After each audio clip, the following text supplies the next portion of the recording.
Bonjour à tous. Donc l'objectif de cette vidéo aujourd'hui est de poursuivre la partie cours du cours de SVT, donc au niveau du cours dans vos cahiers. Donc tout ce qu'on a fait jusqu'à présent, c'est plutôt des exercices et je vais vous aider à les resituer dans vos cours. Donc je vous rappelle que la dernière fois que je vous avais présenté ce diaporama, c'était donc le chapitre 1. Donc vous avez dû normalement noter dans vos cahiers le chapitre 1, mobilité horizontale de la lithosphère, et la partie 1, témoin géologique, de la mobilité des plaques lithosphériques. Vous avez aussi déjà dû marquer ce grand A, champ magnétique terrestre et divergence des plaques. Ensuite, vous avez fait cet exercice, le TP numéro 17, qu'on a corrigé, voilà, avec les dorsales, les champs magnétiques. Et vous allez donc noter ce qu'il y a à retenir de cette activité si ce n'est pas déjà fait dans vos cahiers, qui était donc de remarquer que les anomalies magnétiques permettaient de consolider l'idée qu'il y avait bien une extension au niveau de la dorsale océanique et donc un déplacement des lithosphères. Deuxième point, ici nous sommes donc dans le grand B. Donc vous ne renotez pas partie 1, mais vous pouvez noter à la suite dans vos cahiers grand B, les alignements volcaniques de points chauds. Donc là, on est dans des témoins géologiques qui montrent que les plaques lithosphériques se déplacent. Les champs magnétiques étaient un indice. Et là, on a un deuxième indice, c'est les alignements volcaniques de points chauds. L'exercice que vous aviez à faire pour aujourd'hui. Donc dans une activité, nous avons vu que des alignements volcaniques intraplaques formaient la trace du déplacement des plaques lithosphériques au-dessus d'un point chaud fixe dans la sténosphère. Les directions et les vitesses de déplacement déduites de ces alignements concordent avec les prédictions du modèle. Par exemple, les alignements volcaniques vus dans le Pacifique s'éloignent bien de la dorsale. Donc il s'agit donc d'un témoin de la mobilité des plaques lithosphériques. Donc là aussi, vous pouvez parfaitement faire pause et noter ça dans vos cahiers. Donc, vous pouvez noter ce qui est projeté ici dans la vidéo dans vos cahiers. Ensuite, vous avez le C. Donc là, on ne va pas faire d'exercice, on va rester dans de la théorie. Il y a un autre témoin géologique qui permet de montrer que les plaques se déplacent, c'est l'âge et la profondeur des sédiments océaniques. Donc les forages océaniques profonds permettent d'avoir accès aux roches océaniques, donc par exemple les basaltes, et au fur et à mesure que l'on s'éloigne de la dorsale, au-dessus des basaltes, on va trouver des sédiments au contact de ces basaltes qui vont être déjà de plus en plus épais et ils vont être aussi de plus en plus âgés. Plus vous allez vous éloigner de la dorsale, plus les sédiments qu'on va retrouver vont être épais. C'est-à-dire plus on va trouver une grosse épaisseur de sédiments, c'est normal. Si vous laissez plus de temps pour les sédiments se déposer, ben vous en déposez davantage. Donc ici, puisque la croûte existe depuis très longtemps, elle a été recouverte par beaucoup de sédiments, donc il y a une couche de sédiments très épaisse. Et si on regarde les sédiments les plus âgés qu'on va trouver ici, on va avoir des sédiments qui vont avoir jusqu'à 150 millions d'années. Alors que si on va juste à côté de la dorsale, bon, au maximum, ils auront 25 millions d'années. Plus vous vous éloignez de la dorsale, dans un sens ou dans l'autre, plus vous avez des sédiments qui sont âgés. Ça, c'est encore une preuve qu'il y a bien une divergence des plaques autour de la dorsale. Et on peut même calculer la vitesse. Hein, on a une distance en kilomètres, on a un temps en millions d'années. On peut donc calculer une vitesse et cette vitesse va correspondre aux données que l'on a avec les autres moyens. Tout ça va se regrouper et on va pouvoir former une théorie solide où tous les témoins montrent la même chose. Donc voilà, vous notez le texte ici, dans vos cahiers. Donc après le grand C, nous passons à la partie 2. La partie 2, ce ne sont plus des indices géologiques, c'est la géodosie spatiale, une mesure des mouvements actuels des plaques. Dans la partie 1, nous avons vu plutôt des indices géologiques qui montrent que les plaques se sont déplacées dans le passé. Là, on va voir un indice très important qui permet de montrer que les plaques sont en train de se déplacer en ce moment. Ce sont les GPS. Donc le GPS, ou Global Positioning System, utilise 30 satellites situés à 20 000 km d'altitude dans l'espace et les signaux qu'ils vont émettre vont être captés au sol par des balises, ce qui va permettre de calculer en temps réel les coordonnées de la balise. Donc on va avoir une latitude, une longitude et même une altitude grâce à ces récepteurs. Les stations GPS fixées, utilisées par les géologues, ont une précision inférieure au millimètre, ça permet d'être très précis. Et les changements de position au cours du temps servent notamment à mesurer le déplacement des plaques lithosphériques.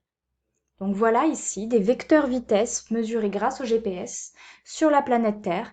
Et comme on peut le voir, les plaques se déplacent et en plus elles se déplacent dans des directions qu'on aurait pu prévoir à l'avance. Par exemple ici, suivez ma souris, il y a là une dorsale. Donc s'il y a une dorsale, ça veut dire que les plaques sont censées s'éloigner. Et c'est bien le cas. Vous remarquez que cette plaque est en train de s'éloigner de la dorsale et cette plaque-là est en train de s'éloigner de la dorsale. Tout est cohérent avec la grande théorie de la tectonique des plaques. Donc non seulement elle se déplace, mais elle se déplace comme on avait prévu qu'elle se déplace et avec des vitesses de l'ordre du centimètre par an, donc avec les bonnes vitesses. Regardez ici, je vais vous montrer une autre chose avec cette carte, c'est les déplacements des plaques ne sont pas rectilignes, ne se déplacent pas selon une ligne. Vous remarquez que ça tourne. Regardez ces flèches, elles tournent. Elles décrivent des cercles. C'est normal, en fait, les plaques ne se déplacent pas. Tout droit, elles se déplacent en tournant. On dit qu'elles ont un mouvement de rotation. Là, on voit très bien le mouvement de rotation ici, sur l'Amérique du Nord. C'est ça, l'Amérique du Nord. Et ici, sur l'Eurasie, on voit aussi qu'il y a un mouvement de rotation, que la plaque est en train de tourner. C'est tout à fait normal. Les plaques ne sont pas sur un modèle plat, elles sont sur un modèle sphérique, la planète Terre. Si vous tournez autour d'une sphère, vous n'avancez pas tout droit, vous faites une rotation. Donc c'est pour ça que c'est un mouvement de rotation. Donc c'est bien parce qu'on le voit très bien sur ces cartes-là que ce sont des mouvements de rotation. Donc voilà, vous avez les mouvements des GPS. Absolument pas à connaître, évidemment. Ce qu'il faut retenir, c'est ça. Donc la lithosphère terrestre, vous le notez dans les cahiers, est découpée en plaques animées de mouvement. Le mouvement des plaques peut être décrit et quantifié par différentes méthodes. Donc on avait vu qu'on peut décrire une vitesse et une direction des plaques avec les sédiments, avec le paléomagnétisme, avec l'âge des sédiments, avec l'âge des roches, et aussi on a vu avec les points chauds. Et là, on a aussi les GPS. Donc les mesures géodésiques réalisées permettent de détecter les mouvements actuels et de calculer des vitesses de déplacement des plaques avec une grande précision. Ces mesures permettent d'obtenir des déplacements absolus par rapport au centre de la Terre, mais aussi des déplacements relatifs d'une plaque par rapport à une autre. Ce qui met en évidence des zones de divergence, donc c'est-à-dire des plaques qui s'éloignent dans ces zones, et des zones de convergence là où deux plaques vont se rapprocher. Donc nous passons à la partie 3, les marqueurs des zones de divergence et des zones de convergence. La répartition des séismes sur Terre va permettre de révéler l'existence de contraintes particulières qui permettent de délimiter les plaques. Si vous suivez les séismes, vous allez pouvoir délimiter des plaques lithosphériques et on va pouvoir délimiter 12 plaques, 12 grosses plaques. Après, il y a beaucoup de micro-plaques, mais nous, on va s'arrêter sur l'idée qu'il y en a 12 importantes. Les voici. Alors, on peut remarquer, déjà, donc les blocs de lithosphère sont appelés plaques lithosphériques, il y en a 12, et vous notez la définition de plaque lithosphérique. C'est une plaque constituée de lithosphère océanique et ou continentale, qui est animée d'un mouvement de rotation, c'est ce que je vous disais tout à l'heure, à la surface de la Terre. Donc une plaque lithosphérique, c'est de la lithosphère, donc à la surface de la Terre, qui se déplace dans un mouvement de rotation.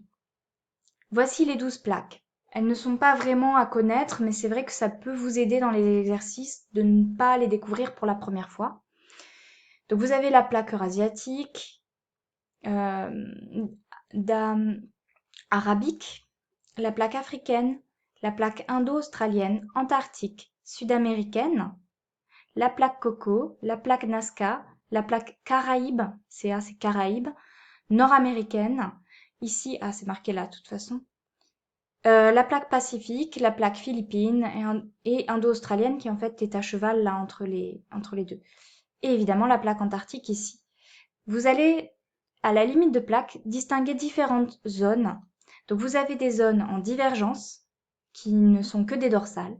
Et vous avez des zones en convergence qu'on distingue qui vont être les zones de subduction et les zones de collision. Il y a aussi des zones de coulissage comme la très célèbre faille de San Andreas ici, qui est une zone de convergence coulissante, c'est-à-dire que la plaque d'Amérique du Nord va vers le nord alors que le Pacifique va vers le sud et ça se coulisse l'un contre l'autre. Celui-là, on ne le reverra pas. Nous, on va se concentrer sur les dorsales, la subduction et la collision. Donc 3 zones à connaître. La zone de divergence dite d'expansion, qui correspond au dorsal.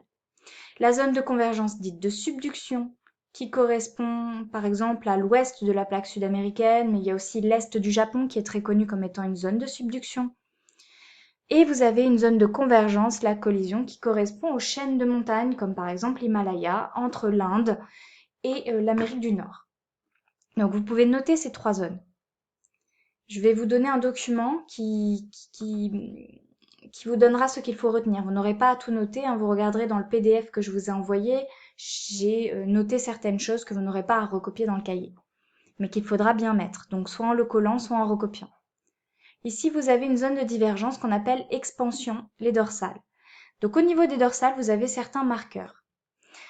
Premier marqueur, vous allez avoir un flux thermique fort. Vous voyez sur cette carte des flux thermiques, on voit qu'il y a des zones de très forte chaleur, ce sont les dorsales. Les dorsales ont un flux thermique très fort, c'est l'une de leurs caractéristiques. Autre caractéristique, les séismes y sont superficiels. C'est-à-dire que si vous avez des séismes, ils sont à seulement quelques kilomètres de profondeur, mais très peu de kilomètres de profondeur.